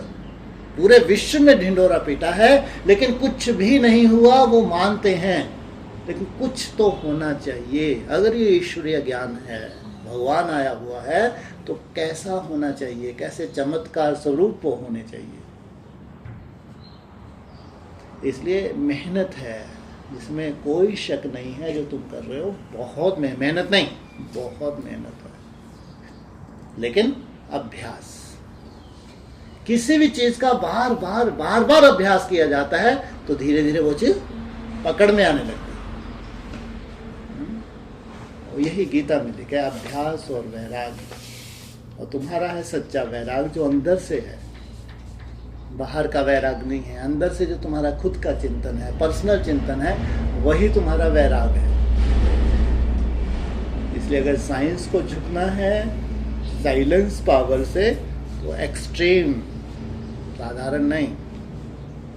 इसलिए एक सर्टिफिकेट तो अपने को जरूर देना है कि हमारी कोई प्रैक्टिस छूटने वाली नहीं है। ये होता है संगठन का बल। जो बाहर होते हैं तो फिर भी बेचारे कोई स्थिति परिस्थिति परिवार है तो थोड़ा ऊपर नीचे होता नहीं होता। तुम्हारे पास तो कुछ भी नहीं है। इसलिए तुम्हारी प्रैक्टिस बढ़नी है, कम नहीं होनी है, बढ़नी है। अगर कहते हैं हम ये रिसर्च कर रहे हैं हम लोग, तो तुम्हारी प्रैक्टिस बढ़नी है, कम तो कभी होने ही नहीं है। हाँ तुम कितने सूक्ष्म अपनी चेकिंग करते हो ये तुम्हारे ऊपर है। तुम अपनी पर्सनल चेकिंग कितनी सूक्ष्म करते हो ये तुम्हारा व्यक्तिगत है। बाकी प्रैक्टिस किसी की भी यहाँ इस संगठन में दिन प्रतिदिन बढ़नी ही है। ऐसा माहौल बनता जा रहा है तुम्हारा। चाहे खान पान हो और चाहे रहन सहन हो, तुम्हारा त्याग बढ़ना ही है। दूर दूर तक कहीं कम नहीं होना है। सोचो आप, ये कम गिफ्ट है क्या? बहुत बड़ी बात है, साधारण बात नहीं। इसलिए वो जो हमारे स्टेजेस भी हैं जिसकी आज हम कम से कम कल्पना तो कर सकते हैं, वो कल्पना छोटी नहीं है। अगर कल्पनाएं बहुत बड़ी हैं तो स्टेज तो चाहिए, उसके लिए लगता है अभ्यास। तो ऐसी कोई चिंता की बात भी नहीं है इस जन्म में होगा नहीं होगा। हाँ इस जन्म में तब नेचुरल है तो नेचुरल रूप से ही हो रहा है। हाँ ये फील होना चाहिए। अगर नेचुरल रूप से हो तो नेचुरल रूप से ही होना चाहिए। एक होता है हट से, मान लो तुमने अपनी पर्सनल भट्टी बहुत हट से बहुत अच्छी, तुम सेटिस्फाई हो गए, अच्छी बात है, लेकिन जो बात आती है ना नेचुरल, जो बाबा अव्यक्त नहीं बोलते ना, नेचुरल नेचर बन जाना, बहुत अंतर है। कई बार हमारे पास ऐसी ताकत होती है, कई बार अव्यक्त आत्माओं की भी ऐसे पालना मिल जाती है, बहुत जोश होता है, तो उस जोश में भी हम बहुत अच्छा मेहनत कर जाते हैं। वो मेहनत तो ठीक है हमने कर ली, लेकिन वो ये नहीं है कि उतनी सी मेहनत से कोई सिद्धि स्वरूप बन जाओगे, ऐसा नहीं है। इसलिए नेचुरल और नेचर उसमें टाइम लगता है, और पॉइंट ऑफ लाइट तुम्हारी नेचर में आ जाए, नेचुरल होने लगे, जैसे देह भान में हमेशा ही रहते हैं, क्या है वो नेचुरल है, ऐसे आत्म भान भी क्या हो जाए, नेचुरल हो जाए। उसका जलवा निकलने में टाइम लगता है, लेकिन पहले नेचुरल होगा। अब तुमको जलवे वालों कोई लेना देना ही नहीं है, वो तो ऐसे ही थोड़ा सा मुख मीठा करवाया तुम्हारा, है ना, क्योंकि नहीं तो इसी के पीछे भागने लगे, मालूम है हो गया काम, दूर दूर तक कुछ हुआ ही नहीं, और फिर तुम्हारा निश्चय बुद्धि होकर बैठ गए। अरे ऐसा कुछ होता नहीं है, अरे अपना सुख लो। असली क्या है, गहना है तुम्हारा क्या, सुख और शांति तुम्हारा गले का हार है, इस पॉइंट ऑफ लाइट में समाया हुआ है। बाकी चमत्कार तो बाद की बात है, जो ड्रामा अनुसार होगा वो देखेंगे, लेकिन आज सबसे बड़ी तुम्हारी प्रॉपर्टी है सुख और शांति। जैसे कि पॉइंट ऑफ लाइट की कल्पना करते हैं ना, तो अभी तो बस वो एक कल्पना ही है, और मतलब जैसे इतने लंबे समय का देवान का संस्कार बन गया है, तो अभी वो इमर्ज करना नेचुरल नहीं लगता है, अननेचुरल लगता है। ठीक है, लेकिन उसका भान नेचुरल कैसे होगा फिर? बहुत सुंदर। भक्ति मार्ग में उनको होड़ मचती है कि हमको साक्षात्कार करना है। अब साक्षात्कार वो किसका करेंगे, जो उनके पास चाहे मूर्ति है चाहे कैलेंडर है। ये ध्यान रखना, पड़ोसी की मूर्ति का नहीं करेंगे वो। जो उनके घर में चाहे मूर्ति है चाहे कैलेंडर है, उसी का उनको साक्षात्कार करना है। अब वो भावना बैठ गई, एक तो लक्ष्य हो गया कि मेरे को साक्षात्कार करना है, उसके पीछे उनको लग रहा है कि अगर मेरे को साक्षात्कार हो गया तो मैं जन्म मरण से मुक्त हो जाऊंगी। मान लो एक छोटा सा, अक्सर ये तो होता ही है, कोई बड़ी बात नहीं है भक्ति मार्ग में। अब तुम वो जो कल्पना है तुम्हारी, वो कैलेंडर के प्रति या मूर्ति के प्रति, वो आधार बन गया तुम्हारा। किस लिए आधार बना, कि उसकी वजह से तुमको मन बुद्धि को इधर उधर हटा के उसमें लगाना है। कैसे होगा, होगा नहीं होगा, ऐसा नहीं हो रहा, ध्यान रखना इसमें। ये साक्षात्कार कौन कराएगा, अचानक ये मूर्ति कैसे मेरे सामने आने वाली है, तुमको कुछ नहीं मालूम, लेकिन एक निश्चय है, बस मेरे को मन बुद्धि को भटकने नहीं देना, मन एकाग्र में निरंतर इसको निहारना है। यही साक्षात्कार का आधार होता है, ध्यान रखना भक्ति मार्ग में। और वही तुम्हारे पास है पॉइंट ऑफ लाइट। तुम्हारे पास क्या है, प्रैक्टिस करने के लिए। जैसे उनके पास मूर्ति है, तुम्हारे पास है पॉइंट ऑफ लाइट। अब तुम उस पॉइंट ऑफ लाइट में निरंतर टिक रहे हो। अब बस इसमें दिक्कत जा रही है कि जब तक ये मन और बुद्धि का बिखराव है, तब तक ये सजी नहीं है आत्मा अभी। और यही तुम मेहनत कर रहे हो कि जो मन और बुद्धि तुम्हारी बिखरी हुई है, इसको सार में टिका दो। संकल्पों की गति तुम्हारी कम हो जाए और पॉइंट ऑफ लाइट में तुम टिक जाओ। बाकी कैसे होगा, होगा नहीं होगा, ये अलग टॉपिक है।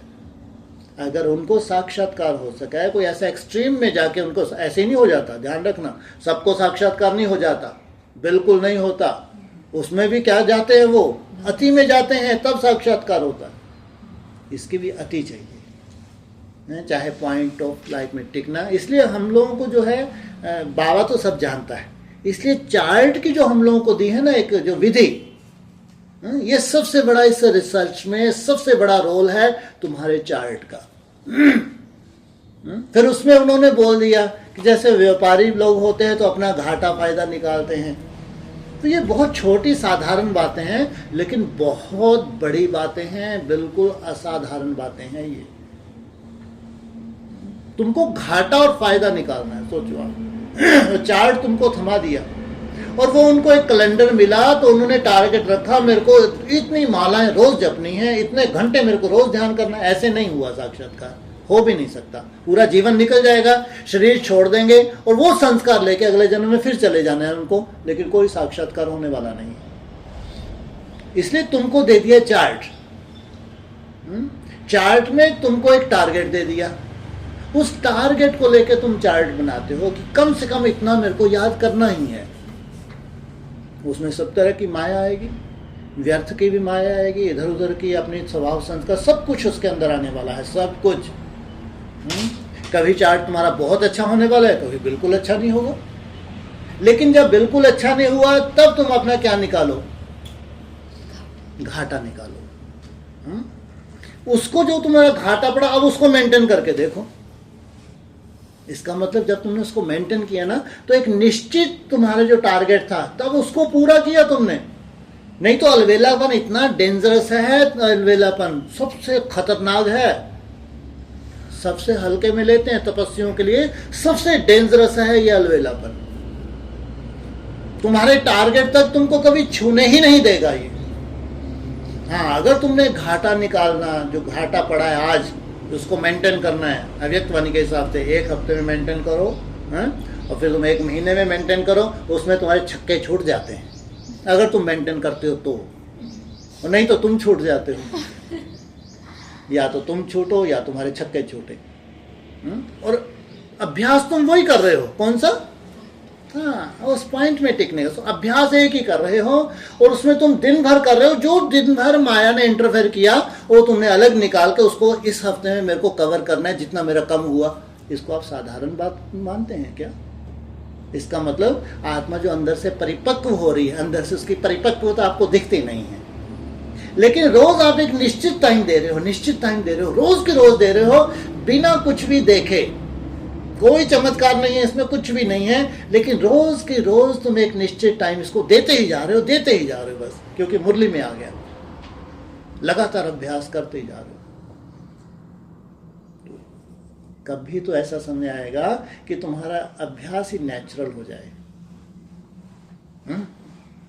अगर लाखों में से हजारों को 16,000 कोई पास होना है, तो कभी तो ऐसा समय आने वाला है कि जो तुम्हारा अभ्यास रोज का रोज तुम्हारी मुट्ठी में आने वाला है।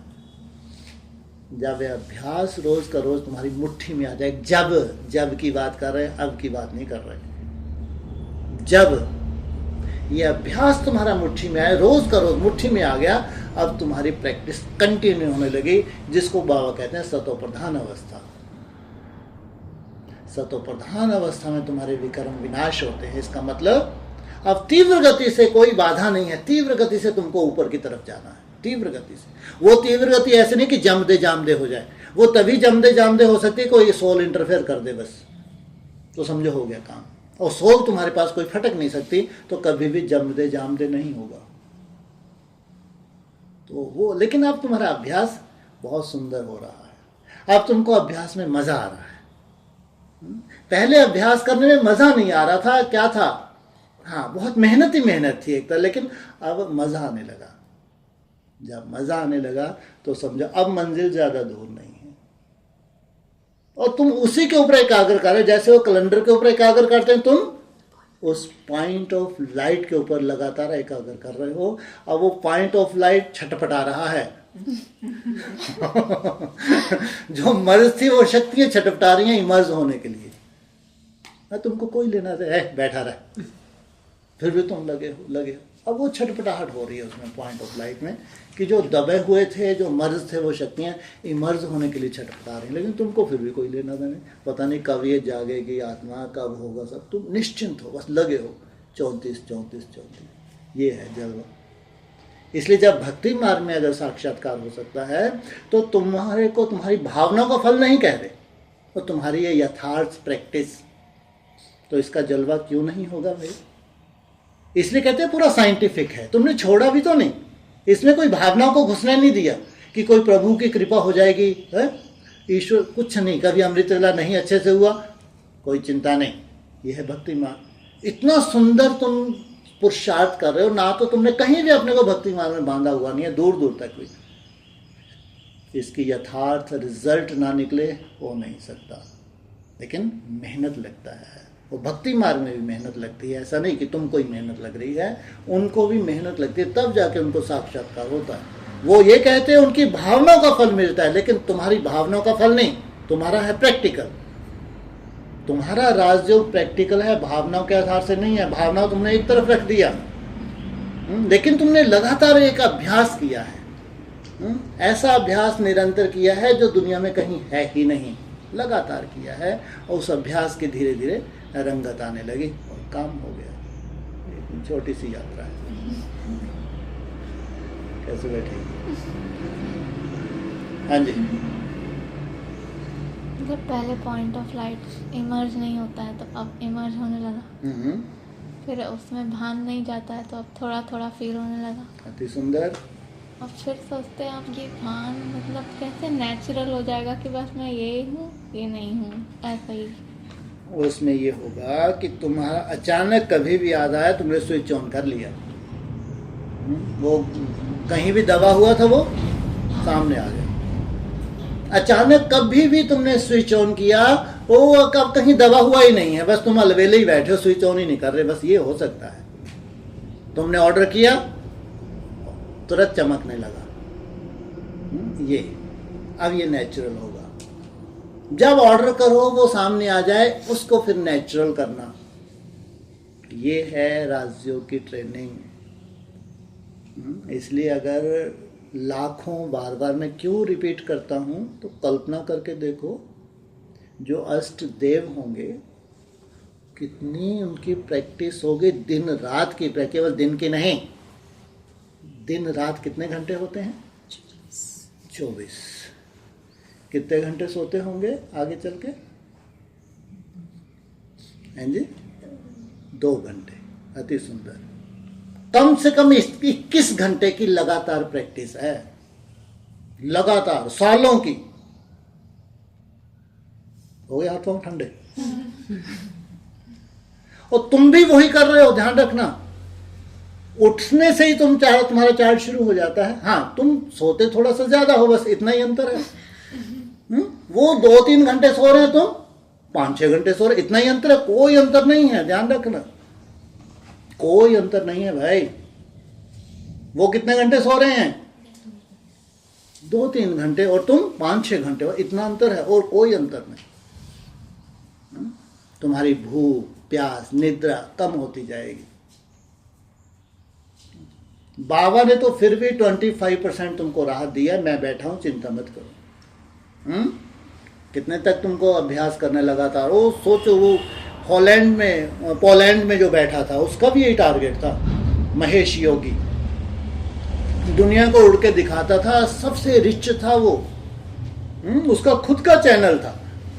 वो भारत में उसका था कि मेरे को एक गवर्नमेंट यहाँ स्थापन करनी है भारत में, और जबलपुर के आसपास उसने एक लाइट हाउस बनाने का, क्योंकि जबलपुर उसके हिसाब से सेंटर पॉइंट ऑफ इंडिया है, और वहां वो एक लाइट हाउस वेदों का बनाना चाहता था। 18 घंटे रोज की प्रैक्टिस थी उसकी, ध्यान रखना। 18 घंटे कितने % होता है? 75%। और यही बाबा तुमको बोलते हैं, तुम 25% की चिंता मत करो, वो गिफ्ट है। कहाँ तक प्रैक्टिस करनी है तुमको? 18। जैसे 6 घंटे सोना माना हमको अधिकार है, जन्मसिद्ध अधिकार है। कब? जब 7 रोज की तुम स्पेशल भट्टी करते हो। जब 21 रोज की स्पेशल भट्टी करे, उसमें कभी दिन में सोते हो क्या? है? कभी नहीं सोते, कभी सोते नहीं हो। ध्यान रखना, जब भी तुम अपने लिए पर्सनल भट्टी करते हो, उसमें केवल नाइट में सोना, उसके बाद सोना नहीं होता है तुम लोगों का। हाँ, किसी की तबीयत ऊपर नीचे हो रही है, ज़्यादा अलसर, वो बात अलग, अदरवाइज नहीं होता है। कितनी प्रैक्टिस होती है? 18 घंटे की प्रैक्टिस होती है। माना यही तुम्हारा क्या हो जाएगा आगे चल के। माना मैं बार बार कहता हूँ, पूरे वर्ल्ड में, पूरे विश्व में लाखों ब्रह्मा कुमारी हैं, वो कल्पना नहीं कर सकते कोई ऐसी आत्मा हो जो दिन में जैसी उठती हैं वहीं से उनका चार्ज शुरू हो जाता है, जब सोती हैं तब तक उनका चार्ज चलता है। कर्म करते हुए अपने चार्ट को कोशिश करती हैं मेंटेन करने की। विश्व में कोई नहीं हो सकता। और जब तुम 7 रोज या 21 रोज या 84 रोज की भट्टी करते हो, तुम अपनी रूपरेखा देखो, उठने से लेकर रात तक की रूपरेखा देखो, सोचो, कोई कल्पना नहीं कर सकता कि एक कमरे में या एक ही स्थान पे कोई व्यक्ति सुबह से लेकर रात तक लगातार प्रैक्टिस कर सकता है। ये तुम्हारा संस्कार कौन बना रहा है भाई? सोचो, थोड़ा सा कल्पना। आज तुम जहां पे हो वो सच्चाई बता रहा हूं, तुम्हारी ये सच्चाई है। आज तुम यहां पे हो, जब भी तुम पर्सनल भट्टी करते हो, जब तुम्हारे पास कोई सेवा नहीं होती, तो उस वक्त उठने से लेकर रात तक कुछ ना कुछ करते हो, नहीं करते? माया अपनी तरह की है, चाहे व्यर्थ के रूप में है, चाहे नेगेटिव, वो अपना काम करे, लेकिन तुम अपना काम करते हो। 18 घंटे तुम वो काम करते हो, और इसकी रिजल्ट कैसे निकलेगी? जब लगातार ये अभ्यास आगे चल के बढ़ना है, कम नहीं होना है, ये अभ्यास सूक्ष्म होना है, तो नेचुरल होगा, वो सब होगा जो दुनिया में असंभव है, वो सब संभव होगा। इसलिए तो तुम एक ऐसी उसमें प्रयोगशाला में हो जिसमें तुम्हारी प्रैक्टिस बढ़नी है, कम नहीं होनी है, बढ़नी है। इसलिए कोई संशय नहीं होना चाहिए, लेकिन कभी कभी तो तुमको इमर्ज करना चाहिए तुम्हारा भविष्य, कभी कभी, ज़्यादा नहीं। ज़्यादा भविष्य इमर्ज करने लगे तो मालूम पड़ा भ्रुकुटी में कोई आके बैठ गया और तुमको ज़्यादा ही उड़ाने लगे, तुमको फिर नई तरह की टचिंग होने लगे, समझो हो गया अनर्थ। लेकिन कभी कभी, खैर तुम्हारे पास तो ऐसा कोई टचिंग वचिंग का कोई रोल नहीं है, कोई सोल का भी रोल नहीं है, लेकिन कभी कभी आना चाहिए, नहीं आना चाहिए? साइलेंस बल से साइंस को जीतना, बस इतना ही सफिशिएंट है कि मेरे को अपने साइलेंस बल से एक दिन साइंस को जीतना है। तो साइंस का बहुत बड़ा चमत्कार है, तो हमारा साइलेंस का चमत्कार कितना बड़ा होने वाला है, ये सबसे बड़ी हकीकत है। हाँ जी, हो गया? और कुछ? ये जो आगे बोला ना कि जो इंस्ट्रूमेंट बनेंगे जब सिद्धि स्वरूप बनेंगे, कुछ आत्माएं ब्राह्मणों की दुनिया में जो अपने प्योरिटी की वजह से हाँ जी, बहुत बड़े सेवा के निमित्त बन गए। ठीक है। तो जैसे बाहर की दुनिया वालों के लिए बोला धीरे धीरे संग दोष ये वो, उनके लिए तो ये नहीं कहेंगे, नहीं, जैसे उन्होंने भले अभी ये वाली प्रैक्टिस नहीं की हो। हाँ, इसलिए कहा वो last so fast, fast so first. लेकिन अव्यक्तवाणी में उनको उलाहना दिए, ज़्यादातर फंस गए हैं। अव्यक्तवाणी में बहुत अच्छा समाचार सुना के ला रहे हैं कि बाबा हमने इतना बड़ा प्रोग्राम किया, मेगा प्रोग्राम किया, बाबा भी खुश हुए, लेकिन लास्ट में क्या बोला बाबा ने? अव्यक्तवाणी में अक्सर ये बोला, वो सब तो ठीक है, लेकिन तुम्हारी स्वयं स्थिति तुमने मेंटेन की? सोचो, जिन्होंने बैलेंस रखा है, सेवाएं खूब की हैं, प्योरिटी की पास, लेकिन बैलेंस रखा है, उनके लिए थोड़ी सी आदतें लास्ट सो फास्ट जाएंगी, वो जाए, प्योरिटी की पावर है उनके पास। इसलिए जो असंभव है तो वो संभव कर लेंगी, मन को असंभव कर लेंगी, संभव कर लेंगी रोकना। प्योरिटी का तो सबसे बड़ा खेल है, और उनके पास प्योरिटी है। सबके पास नहीं है, लेकिन वो कुछ ब्रह्मा कुमारी हैं, ब्रह्मा कुमार हैं जिनके पास नेचुरल है। ऐसा नहीं उनको कोई विशेष अभ्यास करना होता है, वो पुण्य आत्मा है भाई, नेचुरल है उनके पास। तो वो अभ्यास बस ऐसा नहीं। जो बड़े से बड़े बहुत सुंदर ब्रह्मा कुमार कुमारी होंगे ना, वो भी ऐसा चार्ट की कल्पना नहीं कर सकते जो आप लोग बनाते हैं, कल्पना भी नहीं कर सकते, जबकि है तो अव्यक्तवाणी के हिसाब से। अव्यक्ता ने बोला कि उनको 8-10 घंटे का योगी नहीं बनना, निरंतर योगी बनना है, लेकिन उनकी ये कल्पना में भी नहीं है कि ऐसा निरंतर भी कोई अभ्यास कर सकता है। जब उनको मालूम पड़ा कोई ग्रुप में ऐसा अभ्यास कर रहे हैं, तो हम क्यों नहीं कर सकते? फिर जो तुम्हारी विधि है हर आधे घंटे की, तो वो क्यों नहीं कर सकते? वो करेंगे, रिसर्च करेंगे और बहुत सुंदर अपनी अवस्था को बना लेंगे। उनके लिए कहा छोड़ो तो के last so fast, fast so first, बाकी सबके लिए नहीं।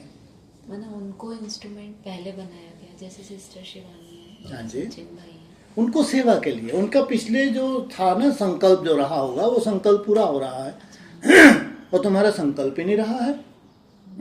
जो आदि की आत्मा, उन्होंने आदि में जो जलवा देखा है, तपस्या, उनको ऐसा कोई संकल्प ही नहीं रहा है। विश्व की सेवा करने का सबसे बड़ा संकल्प था ब्रह्मा बाबा का। सबका ध्यान रखना, वो बहुत सुंदर बिजनेसमैन थे। उनका यह संकल्प था कि 76 आते आते तक मेरे को पूरे विश्व में संदेश देना है। फिर भले उन्होंने लेटर लिख के जो भी सेवाएं की हैं या बच्चों को इधर उधर भेजा है, जो भी उनके पास विधियाँ थी, उस विधियों को उन्होंने पूरी तरह से एक अच्छा बिजनेसमैन होने के नाते उन्होंने वो कर डाला। अब वो संस्कार चले गए जिन्होंने जिस तरह की सेवा की, कोई कोई बहुत अच्छे बच्चे होते हैं जिनके टारगेट पूरे नहीं होते। अब जगदीश भाई का आप एक थोड़ा सा ले सकते हैं उदाहरण। जगदीश भाई ने जब शरीर छोड़ा तो उन्होंने क्या बोला कि बाबा मेरा अपने प्रति ये उलाहना रह गया कि मैं बाप को विश्व में प्रत्यक्ष नहीं कर पाया। तो सोचो ये भी एक सुंदर संकल्प है ना। तो ऐसे ही जो श्रेष्ठ आत्मा है, चाहे शिवानी बहन चाहे वो भाई हो, है ना, तो इनका अंत मत सुगति। तो वो जो इनका लास्ट में संकल्प था वो उसके रिजल्ट है। प्योरिटी की पावर तो मुख्य है, लेकिन उनका खुद का संकल्प है। लेकिन अब अंतिम समय सबको दिख रहा है, उनको लगा अब सेवा का तो कोई बहुत बड़ा रोल बचा नहीं है। अब उनको भी ये संकल्प आता हो कि अब तो अंडरग्राउंड होना है। फिर आगे चल के जैसे उनको विधि मिलती है एक्यूरेट, ऐसा नहीं कि अभी नहीं कर रहे, लेकिन जिस तरह से तुम सिस्टमेटिकली कर रहे हो वैसा नहीं, लेकिन कर तो रहे हैं याद। और फिर उनको थोड़ा सा चेंज करना है, क्योंकि इसको रिसर्च हो चुकी है, रिसर्च से रिजल्ट सामने आ गई है, तो फटाक से फॉलो करेंगे। ओम शांति।